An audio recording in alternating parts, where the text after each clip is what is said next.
Hello friends, good day to all. This is Valia and I'm verified educator at an academy.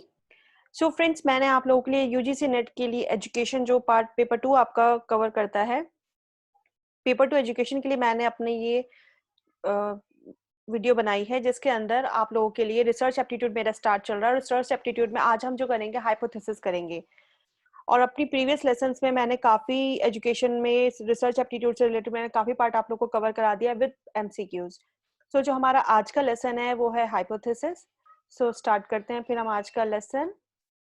एक छोटा सा description है कि मैं अनअकैडमी पे एक टेट एजुकेटर हूँ। सो वहाँ पे अगर आप लोग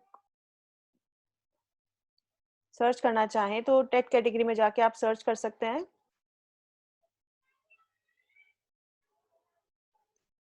सेकेंड या आप टेट कैटेगरी में जाके अनअकैडमी पे सर्च कर सकते हैं वलिया नाम से, तो आप वहाँ पर मेरे लेसन पे पहुँच जाएंगे जहाँ पर मैंने सीडीपी से रिलेटेड साइकोलॉजी से रिलेटेड भी काफ़ी ले रखे हैं सीडीपी में, क्योंकि जो सीडीपी का पार्ट है आपका वो आपके एजुकेशन का साइकोलॉजी का भी पार्ट आता है।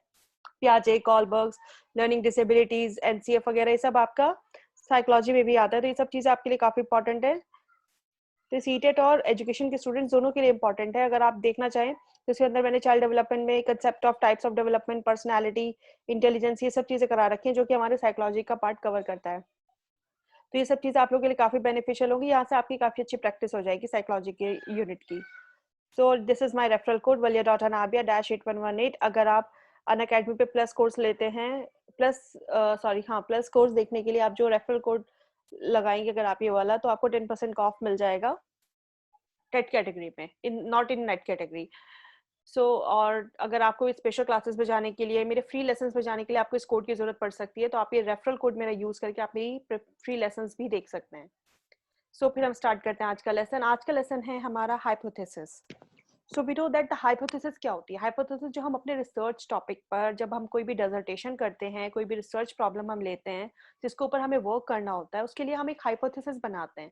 तो हम हाइपोथेसिस को क्या बोलते हैं? हाइपोथेसिस इज अजम्पशंस, या फिर हम इसको एजुकेटेड गेस भी बोलते हैं, जो हम बनाते हैं। आप जानते हैं कि हमारे रिसर्च में जब भी हम टॉपिक होते हैं तो हमेशा हमारी दो चीजों का जिक्र होता है। एक होता है हमारा नल हाइपोथेसिस और एक होती है हमारी alternate hypothesis. And you know that कि हम इन दो हाइपोथेसिस को बनाते हैं जब अपनी रिसर्च करते हैं।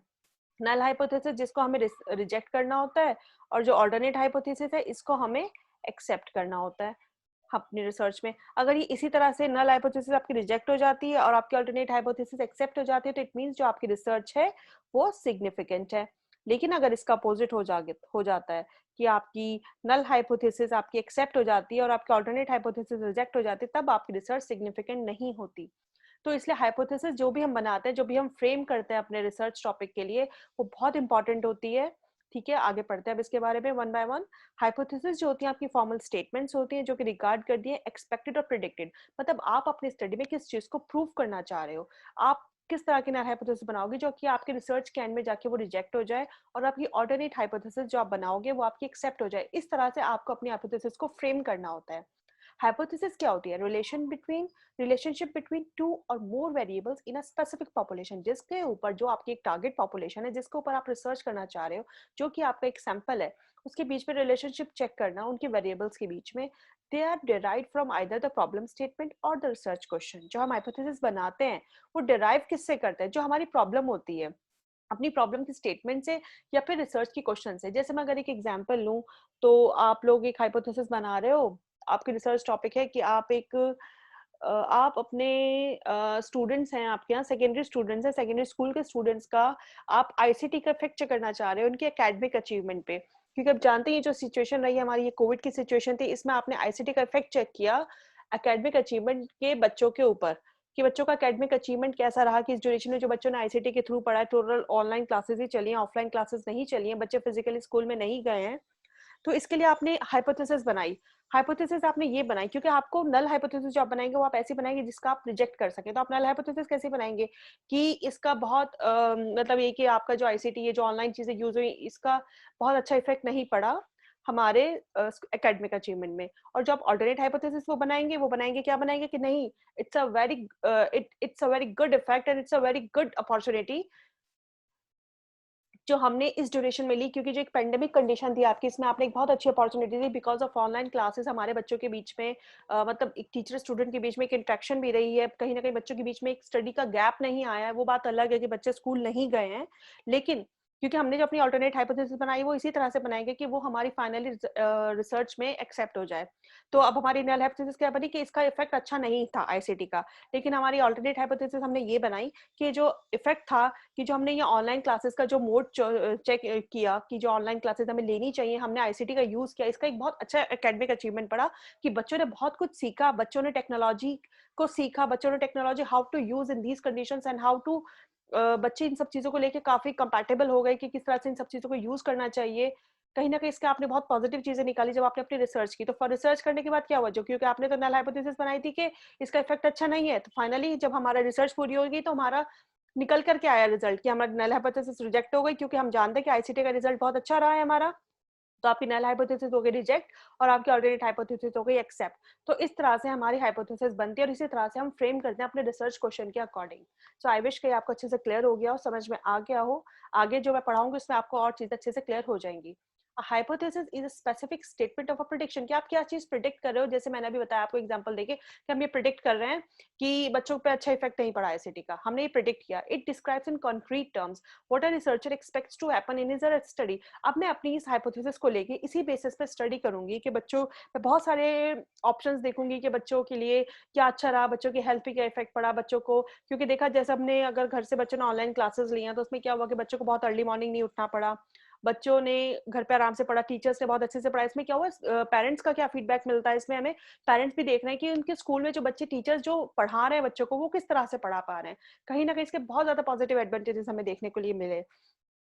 तो हाइपोथेसिस क्या होता है, hypothesis is a tentative solution या फिर एक्सप्लेनेशन या फिर गेस या फिर अजम्पशन या फिर प्रोपोजिशन भी बोलते हैं statement to the problem facing by the researcher. कि आप अपनी हाइपोथेसिस को किस तरह से फ्रेम करेंगे, कैसे आप उसको एक्सप्लेन करेंगे, कैसे आप अजम्पशन लगाएंगे। मतलब आपको हाइपोथेसिस बहुत सोच समझकर बनानी होती है, क्योंकि आपका रिसर्च का बहुत इंपॉर्टेंट टर्म होता है ये कि आप कैसे हाइपोथेसिस बनाते हैं, कैसे आप फ्रेम करते हैं, कैसे फिर आप उसको रिजेक्ट और एक्सेप्ट करते हैं। तो it's a very important part of your research problem. Features क्या होता है हमारे हाइपोथेसिस के, ये कंसेप्चुअल होती है नेचर में कि आप कंसेप्ट के बेसिस पे एक हाइपोथेसिस बनाते हो। ये एक वर्बल स्टेटमेंट होती है ना, डिक्लेरेटिव फॉर्म। एक एम्पिरिकल रेफरेंट होता है, मतलब एक्सपीरियंसेस के बेसिस पे होती है। ये इंडिकेट करती है कि एक टेंटेटिव रिलेशनशिप होता है दो और दो से ज्यादा वेरिएबल्स के बीच में, क्योंकि जो हम वेरिएबल्स ले रहे हैं किसके ऊपर हम रिसर्च करना चाह रहे हैं उसके बीच में एक ही टेंटेटिव रिलेशनशिप होता है। ये एक पावरफुल टूल है, आप अपनी नॉलेज को कैसे एडवांस कर रहे हो, जो एग्जिस्टिंग नॉलेज आपके पास है आप उसे कंसिस्टेंटली कैसे यूज कर रहे हो, कैसे आप अपनी इंक्वायरी को कर पा रहे हो, कंडक्ट कर पा रहे हो अपने रिसर्च को। ये एक टेस्टेड होती है, क्योंकि टेस्ट हम करते हैं, पहले हम नल हाइपोथेसिस टेस्ट करते हैं कि हमारी एक्सेप्ट रिजेक्ट है, फिर हम अपनी ऑल्टरनेट हाइपोथेसिस को करते हैं। तो ये वेरीफाइबल भी होती है, टेस्टेड भी होती है। फाल्सिफाइबल का मतलब ये होता है कि आप कैसे अपनी नल हाइपोथेसिस को रिजेक्ट कर रहे हो और कैसे ऑल्टरनेट हाइपोथेसिस को आप एक्सेप्ट कर रहे हो। मतलब अगर आपकी नल हाइपोथेसिस रिजेक्ट हो रही है तो it means your research is significant. तो फॉल्सिफाइबल का मतलब ये होता है इट इज नॉट मोरल और एथिकल क्वेश्चन। ये कोई मोरल या एथिकल क्वेश्चन नहीं होता, यहाँ पर आपको एजम्पशन लगानी पड़ती है according to your research problem. It is neither too specific not too general, ना तो ये बहुत स्पेसिफिक होती है ना ही ये बहुत जनरल होती है। ये प्रिडिक्शन होता है, हम प्रिडिक्शन लगाते हैं, एग्जाम्पशंस लगाते हैं, right. It is a considerable valuable even if proven false. अगर हमारी फॉल्स हो जाती है, मतलब अगर आप इस हाइपोथेसिस को नल हाइपोथेसिस को फॉल्स कर देते हो तो आपकी रिसर्च सिग्निफिकेंट हो जाती है और ये वैल्यूएबल हो जाती है आपके लिए। फिर होता है how to form a hypothesis, हम हाइपोथेसिस बनाते कैसे हैं। A hypothesis can be defined as an educated guess. ये आपका एक एजुकेटेड गेस है, आपका एक अजम्पशन है। किसके बीच में, रिलेशनशिप के बीच में। किसके बीच में रिलेशनशिप आप चेक करें, दो या दो से ज्यादा वेरिएबल्स के बीच में। In order to form a hypothesis you should take these steps, आपको स्टेप्स फॉलो करने चाहिए। First, start by collecting as many as observations about something as you can. कि आपका जो रिसर्च प्रॉब्लम है जिसके ऊपर आप रिसर्च करना चाह रहे हो, आप उन सारे पहलुओं को अच्छे से ऑब्जर्व कर लो, जो आप डाटा कलेक्ट कर रहे हो। आपकी ऑब्जर्वेशन भी अच्छी होनी चाहिए। फिर आप उन सब ऑब्जर्वेशंस को इवेलुएट करेंगे और देखेंगे कि इस प्रॉब्लम का आखिर क्या कॉज है, क्या पॉसिबल कॉज है और क्या पॉसिबल सॉल्यूशंस आप इनके निकाल सकते हो। आप क्रिएट करोगे एक लिस्ट जिसमें पॉसिबल एक्सप्लेनेशंस होंगी that you might want to explore, कि आप आगे क्या रिसर्च करना चाह रहे हो, आप आगे क्या चीजें एक्सप्लोर करना चाह रहे हो। After you have develop some possible hypothesis, जब आप अपनी कुछ लेवल की कुछ हाइपोथेसिस बना लेंगे अपनी ऑब्जर्वेशंस के बेसिस पे, then it is important that to think of ways that you could confirm और डिस्प्रूव ईच हाइपोथेसिस। तब आप अपने अकॉर्डिंग सब चीजें सोच के नल हाइपोथेसिस फ्रेम करेंगे, देन ऑल्टरनेट हाइपोथेसिस फ्रेम करेंगे कि आपको किस चीज को प्रूव करना है और किस चीज को डिस्प्रूव करना है एक्सपेरिमेंट के थ्रू। इसी को हम फाल्सिफाइबिलिटी भी बोलते हैं, कि आप अपने बहुत सोच समझकर आप फ्रेम करेंगे हाइपोथेसिस, क्योंकि आप जानते हैं आपको नल हाइपोथेसिस लास्ट में रिजेक्ट होनी चाहिए। तो आप अपनी हाइपोथेसिस को इसी तरह से फ्रेम करेंगे कि आपकी हाइपोथेसिस लास्ट में रिजेक्ट हो जाए और जो आपकी ऑल्टरनेट हाइपोथेसिस है वो एक्सेप्ट हो जाए। So these are the types of hypothesis. Types of hypothesis हमारी किस तरह की होती है? एक हमारी रिसर्च हाइपोथेसिस होती है, एक हमारी डायरेक्शनल हाइपोथेसिस होती है, एक नॉन डायरेक्शनल हाइपोथेसिस होती है और एक हमारी नल हाइपोथेसिस होती है। रिसर्च हाइपोथेसिस को हम H1 से डिनोट करते हैं। It states that the existence of relationship between two और मोर वेरिएबल्स, ही मैंने आपको अभी बताया था कि किस चीज को बताता है कि आप दो चीजों की से दो से ज्यादा वेरिएबल्स के एग्जिस्टेंस को चेक कर रहे हो, जैसे कि आप रिलेशनशिप चेक कर रहे हो किसके बीच में, स्मोकिंग के बीच में और इंसिडेंस ऑफ लंग कैंसर के बीच में। कैसे? ऐसा तो नहीं कि स्मोकिंग की वजह से लंग कैंसर हो रहा है, आप चेक करोगे कि जो लंग कैंसर के पेशेंट्स है क्या वो स्मोकर्स थे, आप उन दोनों के बीच में एक रिलेशनशिप चेक करोगे, फिर आप अपनी हाइपोथेसिस को बनाओगे। फिर आती है हमारी नल हाइपोथेसिस, इसको हम स्टैटिस्टिकल हाइपोथेसिस भी बोलते हैं। और ये किस लिए यूज किया जाता है? स्टैटिस्टिकल टेस्टिंग के लिए, कि आपने जो डाटा लिया आप उसे कैसे इंटरप्रिटेट कर रहे हो, कैसे आपके रिजल्ट और आपके आउटकम्स निकल के आ रहे हैं। It states that existence of no relationship between the independent and the dependent variables. इसका जो होता है, ये नल हाइपोथेसिस हम बनाते हैं, इसमें कोई रिलेशनशिप आप नहीं देखते इंडिपेंडेंट और डिपेंडेंट वेरिएबल के बीच में। No significant difference exist between the variables concern. जबकि जो हमारी रिसर्च है, रिसर्च हाइपोथेसिस है, उसके अंदर हम एग्जिस्टेंस चेक करते हैं रिलेशनशिप का, जबकि इसके अंदर हम कोई एग्जिस्टेंस रिलेशनशिप का एग्जिस्ट नहीं करता। null hypothesis can be tested statistically, so it is termed as statistical hypothesis. फिर आती है हमारी directional hypothesis. It specific not only the existence, इसका नाम सिर्फ एग्जिस्टेंस चेक नहीं करते but also the expected direction, की आपकी जो हाइपोथेसिस है जो आप ले रहे हो वो किस डायरेक्शन में जा रही है। Directional hypothesis states the nature of the relationship between two और मोर वेरिएबल्स, कि आपको जो वेरिएबल्स आपने लिए हैं वो पॉजिटिव हैं, नेगेटिव हैं, उनके बीच में कोई रिलेशनशिप है कि नहीं, ये आप चेक करते हो अपनी डायरेक्शनल हाइपोथेसिस में।